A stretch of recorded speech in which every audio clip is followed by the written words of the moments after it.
अच्छा, तो अब हम जो कॉन्सेप्ट स्टार्ट करने लगे हैं वो ये है कि क्लासीफाइंग किस तरह करनी है। ये जो क्लासीफाइंग टी अकाउंट्स बनाने हैं ये किस तरह बनाने हैं, ठीक है। सबसे पहली बात, क्लासीफाइंग के स्टेप पे जाने से पहले, कि क्लासीफाइंग स्टेप के अंदर मैंने एक बात बताई थी कि क्लासीफाइंग स्टेप जिस बुक के अंदर होता है उसे बोलते हैं जनरल लेजर। यानी अब हम जनरल लेजर के अंदर खेलने लगे हैं। अब हम जनरल लेजर के अंदर खेलने लगे हैं, यानी उसकी वर्किंग सीखने लगे हैं। अब जनरल लेजर की बात की जाए तो इसके अंदर आपने करना कि मतलब दूसरा स्टेप यहाँ स्टार्ट हो रहा है जो कि क्लासीफाइंग है, जिसके साथ हम ऊपर वाली एंट्रीज को मैच कर रहे हैं ताकि हम एक प्रॉपर अकाउंटिंग साइकिल सीख सकें। क्लासीफाइंग की अगर बात की जाए तो जो मेन चीज है इसके अंदर वो है टी अकाउंट्स। टी अकाउंट्स कितने बनाने हैं, मतलब ये सवाल बनता है कि टी अकाउंट्स कितने बनाने हैं। असल में टी अकाउंट जितने भी इसके अंदर एलिमेंट्स हैं, जितने भी इसके अंदर एलिमेंट्स और जितने इसके अंदर अकाउंट टाइटल्स हैं, जैसे कैश एक टाइटल है, कैपिटल टाइटल है, लाइबिलिटी टाइटल है, बिल्डिंग टाइटल है, फर्नीचर टाइटल है, जितने टाइटल हैं उतने टी अकाउंट्स बनेंगे। जितने टाइटल हैं उतने टी अकाउंट्स बनेंगे। यानी हम सबसे पहले यहाँ पे देखते हैं कि कितने बनेंगे। मैं पहले गिन लेता हूँ। एक तो कैश का बनेगा। अच्छा, अगर एक मरतबा कैश का बन जाएगा ना तो ये नहीं है कि कैश का दोबारा बनेगा। अगर कैश एक मरतबा बन गया तो उसी के अंदर सारे कैश एडजस्ट हो जाएंगे।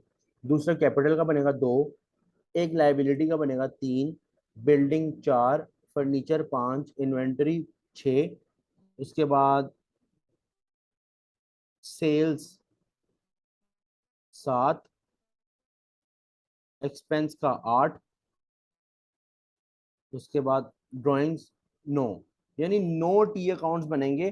तमाम चीजें उसके अंदर एडजस्ट होंगी, यहीं से उठाएंगे, वैल्यूज भी यहीं से उठानी है, ठीक है ना। तो पहले मैं टी अकाउंट बना लूँ, नौ टी अकाउंट बनेंगे। यहाँ पे टी अकाउंट जरा यहाँ बना लूँ जरा इकट्ठे करके।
अच्छा, तो टी अकाउंट्स में बना रहा हूँ यहाँ पे सारे टी अकाउंट्स बना के फिर स्टार्ट करते हैं। अच्छा, तो यहाँ पे मैंने टी अकाउंट्स कुछ बनाए हैं। अब मैं सारे टाइटल इस पे लगाने लगा जितने टाइटल इस पे बनते हैं। सबसे पहला तो कैश था, जो जो मेरे जेन में मैं लिख रहा हूँ, जो ऊपर एंट्री के अंदर थे। उसके बाद कैपिटल था, बिल्डिंग, फर्नीचर, उसके बाद मेरे पास क्या था, फर्नीचर के बाद इन्वेंटरी और लाइबिलिटी। इन्वेंटरी, हर किसी टाइटल, हर किसी अकाउंट टाइटल का ना एक टी अकाउंट बनेगा, ठीक है, अलग अलग। उसके बाद आपके पास आ रहा है ड्राइंग्स और इलेक्ट्रिसिटी एक्सपेंस और ड्राइंग्स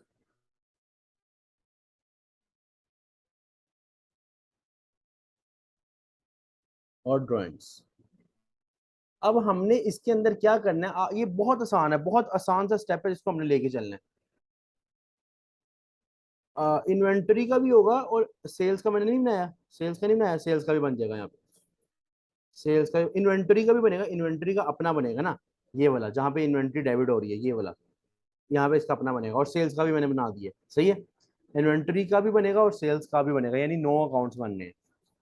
अच्छा, अब स्टार्ट करते हैं। सबसे पहले आपने क्या करना है, जैसे जो जो वैल्यूज डबल एंट्री में जिस तरह लिखी हुई है ना, आपने वो वैल्यू टी अकाउंट में वैसे ही लिख देनी है।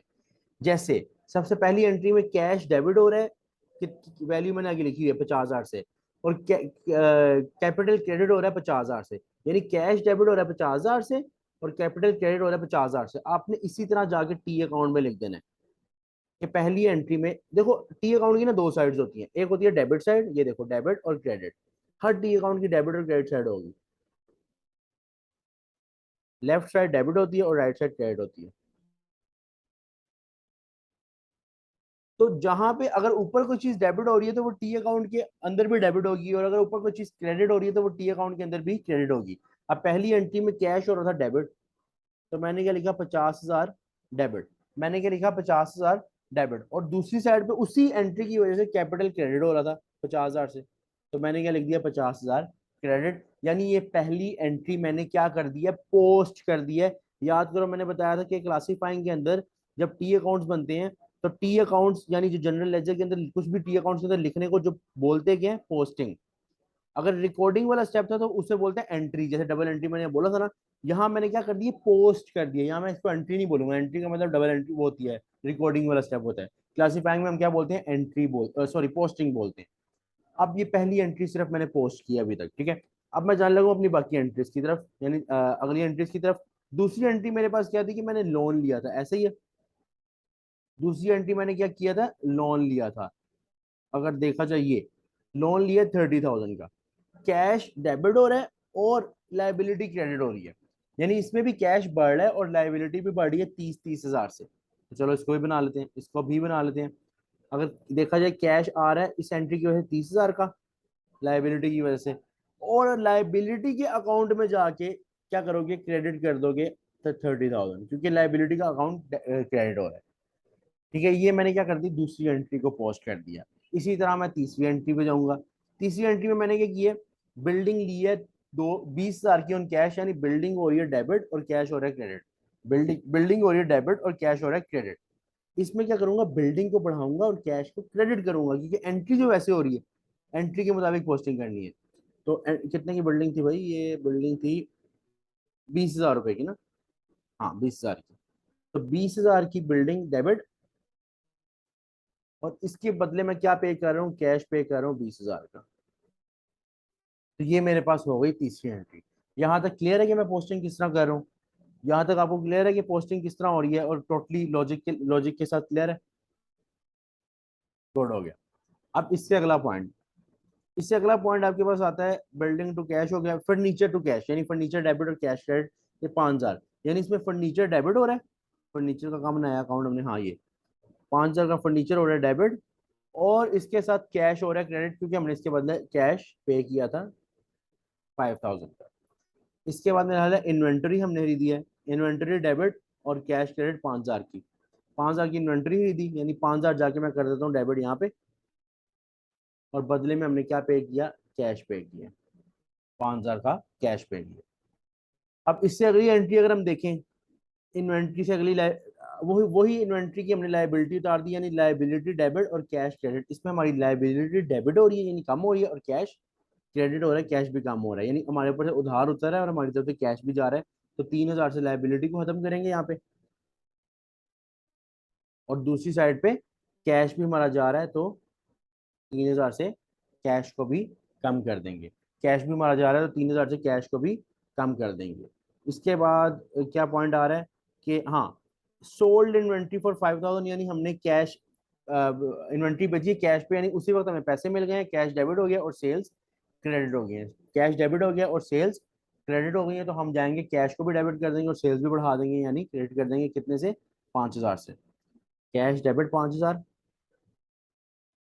और इसके बदले में सेल्स क्रेडिट 5,000।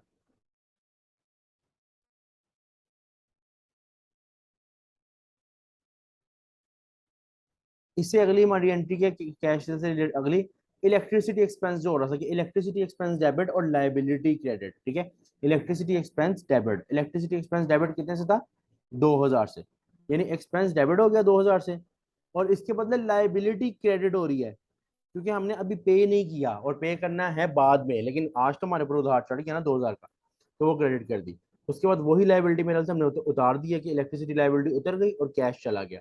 यानी लाइबिलिटी भी कम और कैश भी कम, तो इसमें क्या होगा कि वही 2000 डेबिट हो गया, खत्म हो गया। और दूसरी साइड से कैश भी चला गया, यानी 2000 से कैश भी क्रेडिट हो गया, कैश भी क्रेडिट हो गया। ठीक है।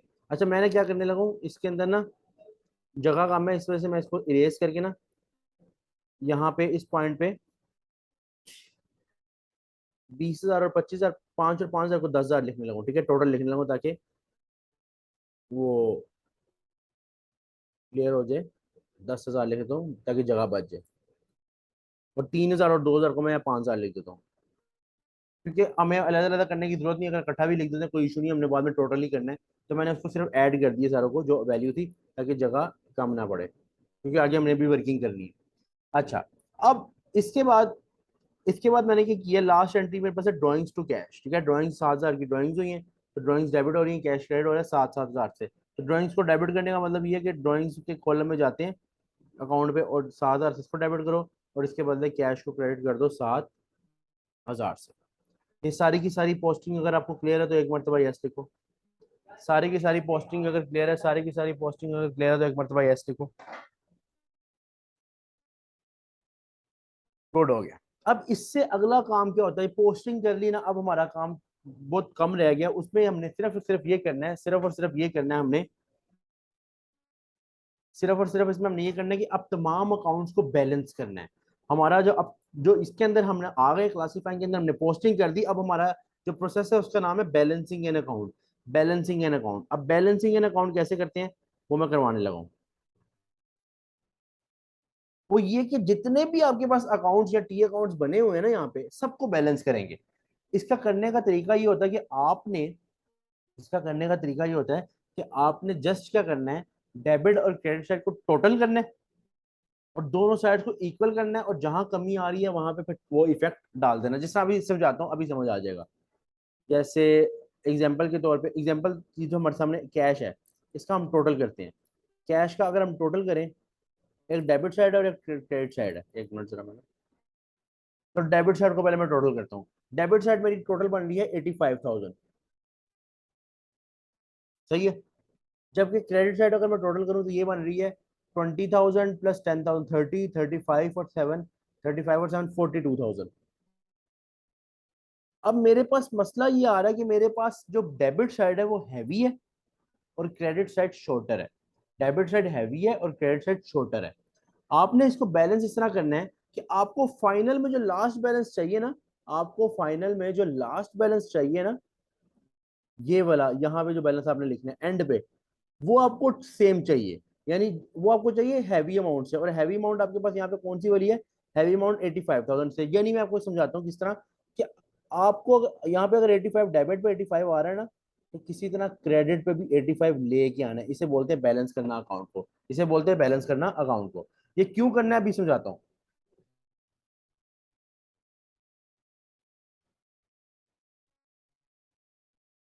ये इसलिए करना है, ये इसलिए करना है क्योंकि हमें पता चल जाए कि क्रेडिट साइड कितने से छोटी है। जगह थोड़ी कम है, मैं दोबारा से ऐड कर रहा हूँ 7,000 और 5,000 को 12,000 लिख रहा हूँ। ठीक है ना, जगह कम है इस वजह से सिर्फ, या मैं 12,000 लिख रहा हूँ। अब आपने क्या करना है, ये जो शॉर्टर साइड कितनी है, जितनी भी शॉर्टर साइड है, उससे आपने एक एक टाइटल ओपन करना है, जिस टाइटल का नाम होगा कैरिड डाउन, C/D। मैं अब दिखाता हूँ किस तरह। यहाँ मैं लिखूंगा C/D, इसे बोले कैरिड डाउन। कितने से कमी है, यहाँ पे आपको किसी तरह 85 लेके आना है, और आपके ऊपर ऊपर आपके पास कितना बैलेंस पड़ा है, 42। तो 42 और 85 का अगर हम फर्क देखें तो ये ऑलमोस्ट हमारे पास आता है 35 और 8। 35 और 8 आपके पास आ जाता है 43,000 का। 43,000 का, तो आपका जो कैरी डाउन आया है 43,000 से। अब इसका मतलब क्या है, इसका मतलब ये है कि अकाउंट की जोन सी साइड छोटी है, उस साइड से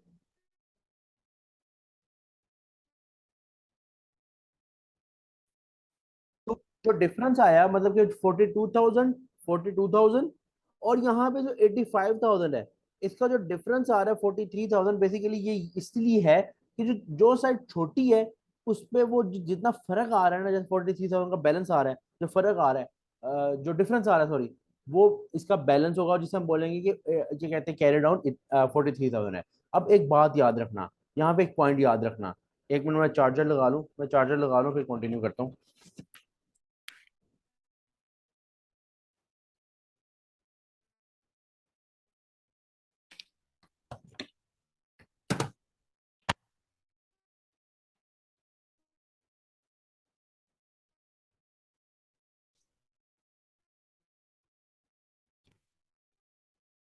अब देखो, अब यहाँ पे अब यहाँ पे ये पॉइंट है,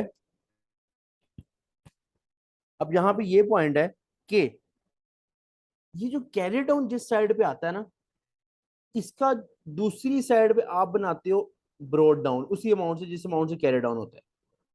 यानी इसका मतलब ये है कि ये एक्चुअल बैलेंस है जो कि उस कैश का हमारे पास अब पड़ा हुआ है। ये एक्चुअल बैलेंस है जो हमारे, क्योंकि देखो हमारे पास हैवी साइड कौन सी थी, डेबिट साइड। और डेबिट एक किस्म का यही है ना कि डेबिट साइड 43,000 से हैवी है। ये तो सिर्फ कैरी डाउन इसलिए लिखा जाता है कि जितनी अमाउंट से वो छोटा, जितनी अमाउंट से वो साइड छोटी होती है, ठीक है, तो उससे हम कैरी डाउन खोल देते हैं। कैरी डाउन के साथ दूसरी साइड, कैरी डाउन का जो ऑब्वियसली कैरी डाउन जिस साइड पे शॉर्टर है, ब्रोड डाउन हमने उस साइड पे लिखा था जो साइड हैवी है।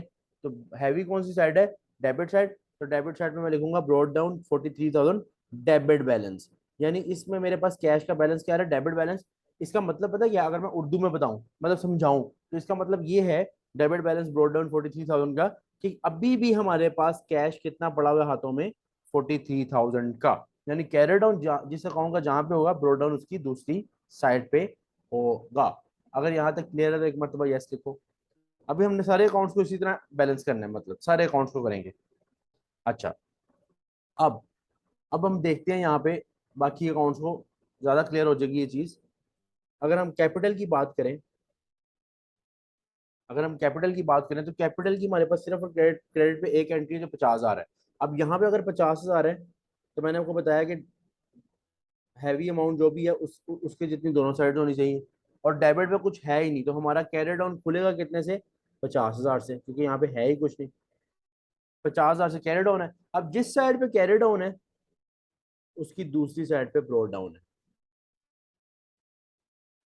और इसका मतलब ये है कि हमारे बिजनेस के अंदर आज भी जो कैपिटल पड़ा हुआ है ना, आज के दिन, मतलब साल खत्म होने के बाद, ट्रांजेक्शन के बाद, आज भी जो कैपिटल पड़ा हुआ है वो 50,000 रुपए का है।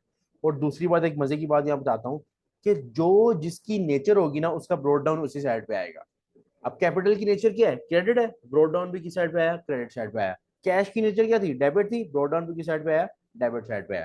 तो ये यहाँ से ये भी पता चल जाता है कि ब्रोड डाउन उसी साइड पे आएगा जिस साइड पे उसकी वो नेचर है, जो उसकी नेचर है। अच्छा, बिल्डिंग, बिल्डिंग को अगर देखा जाए, बिल्डिंग को भी टोटल कर लेते हैं। 20,000 इज इक्वल टू 20,000। तो इसका मतलब कैरी डाउन कितना आ गया, 20,000।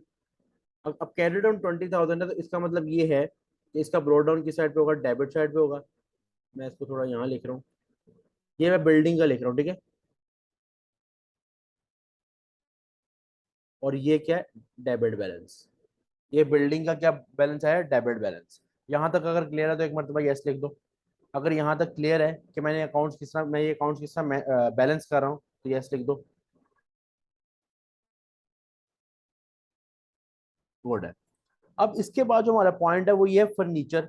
सेम उसी तरह, आगे आसान है सारा, क्योंकि कॉन्सेप्ट सारा सेम है। कैरी डाउन क्रेडिट साइड पे आया, तो ब्रोड डाउन होगा डेबिट साइड पे। और फर्नीचर एसेट है, तो उसका ब्रोड डाउन बनता भी डेबिट साइड पे था। इसी तरह इन्वेंटरी,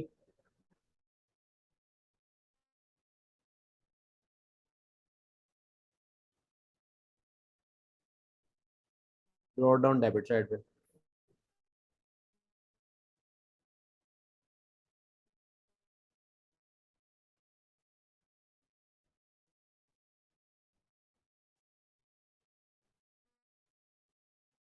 उसके बाद आपके पास लाइबिलिटी, लाइबिलिटी में अगर देखें तो 30,000 और 2,000, 32,000, और दूसरी साइड पे 5,000 है। अब आपको दोनों साइड इक्वल करनी है, यानी ये अगर 32,000 है, तो इसको भी 32,000 करना है।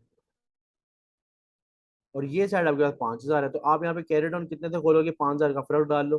कैरी डाउन खोलोगे 27,000 से, ताकि आपकी दोनों साइड्स इक्वल हो जाए। अब इसका कैरी डाउन इस साइड पे, तो ऑब्वियसली ब्रॉड डाउन होगा दूसरी साइड पे। तो ब्रॉड डाउन 27,000, लेकिन क्रेडिट नेचर है क्योंकि लाइबिलिटी है।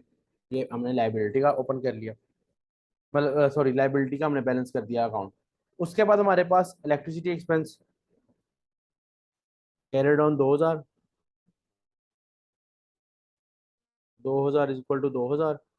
अब कैरिड ऑन यहाँ है तो ऑब्वियसली ब्रॉड डाउन की साइड पे होगा, दूसरी साइड पे होगा इलेक्ट्रिसिटी एक्सपेंस का। इसके बाद ड्राइंग्स कैरिड ऑन 7,000,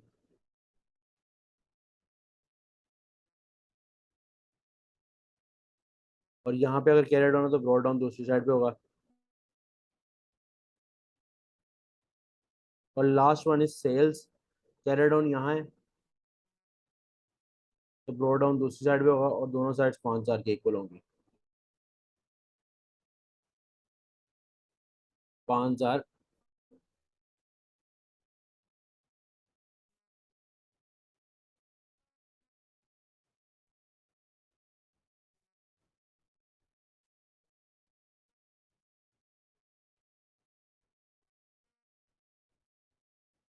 क्रेडिट। यहाँ तक हमने सीख लिया, यहाँ तक हमने सीख लिया कि तमाम अकाउंट्स को बैलेंस किस तरह करना है। यहाँ तक हमने सीख लिया तमाम अकाउंट्स को बैलेंस किस तरह करना है। अब सिर्फ एक लास्ट पॉइंट रह गया, सिर्फ एक लास्ट पॉइंट, उसके बाद हमारा ये अकाउंटिंग साइकिल पूरा हो जाएगा। वो ये कि हमारे पास सारे अकाउंट्स का ना ब्रो डाउन आ गया हुआ है। मैं उन सारे अकाउंट्स का एक मरतबा नाम लिख लेता हूँ, किन किन का, मतलब सारे अकाउंट्स का एक मरतबा अगर मैं नाम लिख लूँ। नाम क्या है? सबसे पहला था कैश, कैपिटल, बिल्डिंग। ये अकाउंट्स के नाम लिख रहा हूँ जो मैंने ऊपर लिखे हैं, ठीक है ना। Furniture, inventory, liability.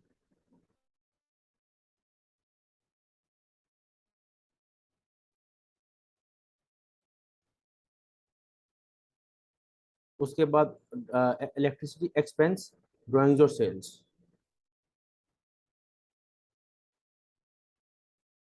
अब सिर्फ लास्ट स्टेप है जिसके अंदर हमने सिर्फ ये लिखना है कि इसके ब्रोड डाउन किस किस साइड पे आए हैं और कितने आए हैं। यानी क्या इसका डेबिट बैलेंस आया है ब्रोड डाउन में, या क्रेडिट आया है, और अगर जो आया है वो कितना कितना आया है, सिर्फ ये लिखने लगा हूं मैं, जरा गौर से। अगर मैं बात करूं, यहाँ आपके सामने सर ओपन है, मुझे सिर्फ आप बताओ कैश का ब्रोड डाउन बैलेंस कितना है। कैश का ब्रोड डाउन बैलेंस कितना है और कौन सी साइड पे, डेबिट है या क्रेडिट है।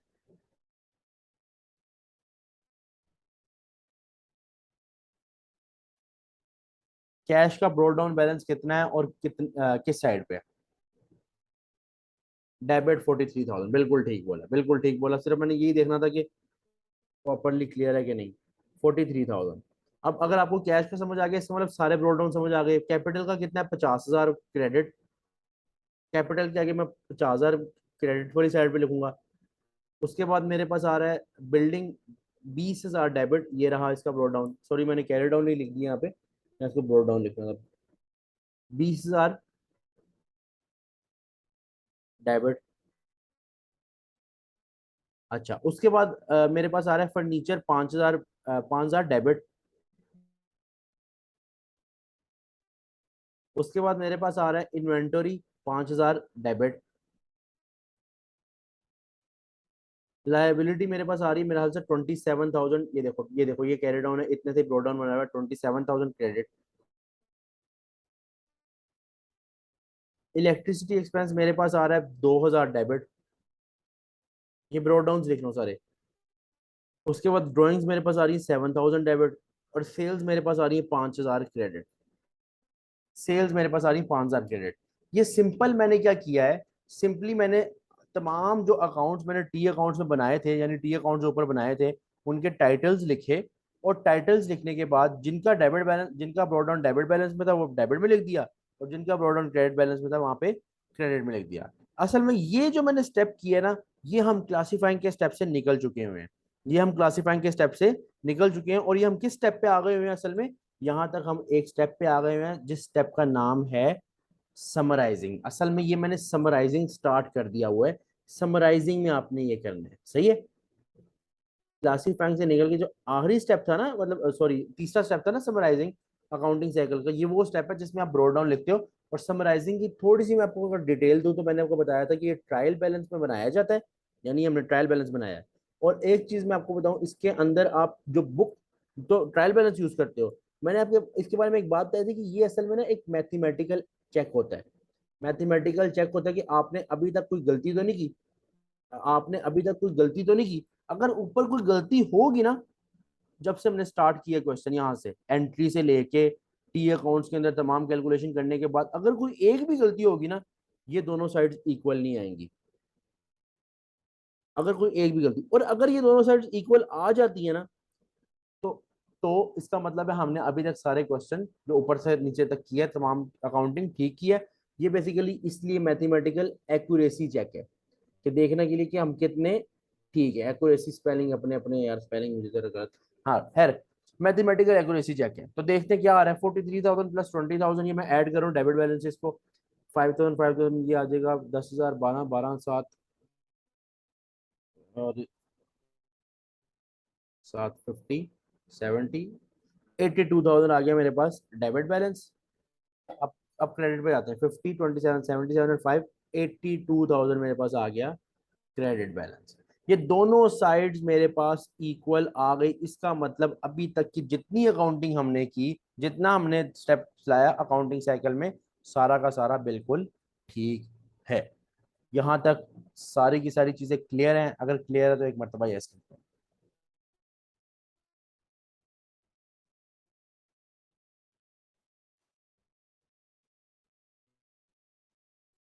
गुड।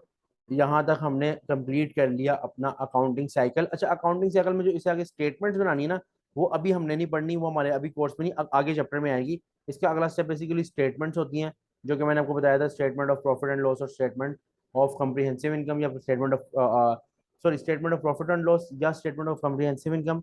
और दूसरी थी स्टेटमेंट ऑफ फाइनेंशियल पोजीशन, एसओएफपी। तो इसके आगे हमारी स्टेटमेंट्स बनती हैं, यानी कि एक किस्म की अकाउंटिंग साइकिल में जो स्टेटमेंट से पहले वाले स्टेप्स हैं तीन, वो हमने समझे और कंप्लीट किए। यहाँ पे हमारा तकरीबन डबल एंट्री का मेन कॉन्सेप्ट और एक अकाउंटिंग साइकिल का मेन कॉन्सेप्ट क्लियर खत्म होता है। अब हमारे इस चैप्टर के अंदर जो मेन चीज़ें रह गई हैं, वो कुछ डे बुक से रिलेटेड चीज़ें हैं, और कुछ डॉक्यूमेंटेशन, और वो जो जैसे इन्वेंट्री जब हम माल खरीदते हैं, तो वो सारा क्रेडिट ट्रांजेक्शन पे जिस तरह खरीदते हैं उसकी डॉक्यूमेंटेशन के बारे में, वो इंशाल्लाह फिर हम नेक्स्ट लेक्चर में करेंगे। यहाँ तक अगर कोई भी इशू हो तो आप मुझसे पूछ लेना। अभी कोई इशू है तो आप मुझे बता दें। लेक्चर में यहाँ पे एंड कर रहा हूँ, रिकॉर्डिंग में यहाँ पे बंद कर रहा हूँ।